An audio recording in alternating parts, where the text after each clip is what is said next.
Byron regarded her. "You'll have been busy recently, then, with the harvest. It's mostly gathered now, though." "So, what does your father do in the winter?"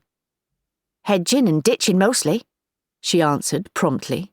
"Your tenant farmers use him too if they're too busy to do it themselves." Byron laughed. "Or too idle. It's quite a hard job." "And he's the local rat and mole catcher too. Everyone fetches him in to do that." Byron paused. He was beginning to realise who she was. Softly, he asked, "So, what's your name? I can't go on calling you little girl, can I?" She ran her tongue around her lips. "Rosie." "Rosie... what?" She hesitated a second, but there was no way she could not answer his question. "Waterhouse." Byron stared at her. "You must be Sam Waterhouse's daughter." Rosie nodded. "Ah, that explains it then," he said, softly, almost more to himself than to her. She was the daughter of the local poacher. For a few moments, he seemed lost in thought. Then he cleared his throat.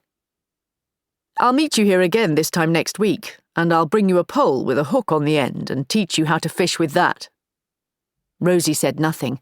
Her father already had such an implement. A gaff, he called it. But it wouldn't do to tell Byron Ramsay that. She merely nodded, shocked by what he had just said. She could hardly believe it. The son of the estate owner, who virtually ruled the lives of almost everyone in the village, was offering to teach her how to poach fish from the stream that ran into the huge lake in front of the manor house, then out again, twisting and turning on its way towards the coast. "My father keeps the lake well stocked with fish, trout mostly, but some escape down the stream." Byron gathered up the reins and mounted his horse. "I'll see you next week. Same time, same place." With a salute and a grin, he turned and spurred the animal into a gallop. Rosie's gaze followed him until he was out of sight, and her young heart felt as if it was doing somersaults in her chest. It was a strange coincidence that on the same evening when Byron had caught Rosie trying to poach fish, her father should decide that it was time she learned the tricks of his trade. "I'm not a church-going man, Rosie, as you well know," Sam began. "In Mr. Ramsay's eyes, I'm a rogue he'd love to slam in jail before throwing away the key, but I do have my own principles.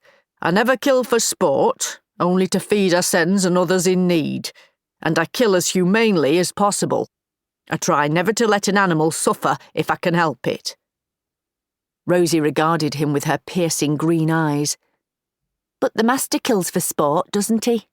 He allows the local hunt to come across his land, chasing a poor, defenceless fox until their hounds catch it and tear it to pieces.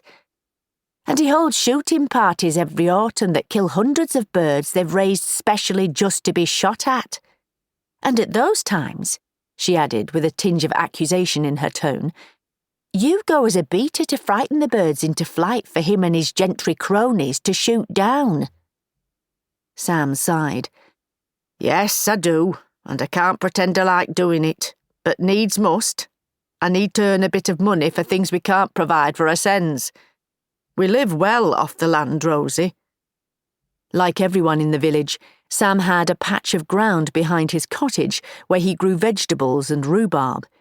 He also kept hens, ducks and a few geese. "We're even lucky enough to have our own apple and plum trees. Not everyone has.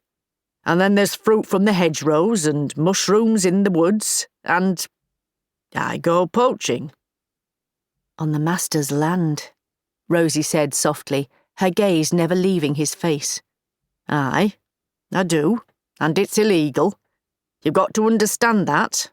But, to my mind, wild animals don't belong to Mr. Ramsay." "But they're on his land, and you're trespassing." To this Sam had no answer, except to say, a little sadly, "So, do I understand that you'd rather not learn my ways?" Rosie smiled now, and her whole face lit up.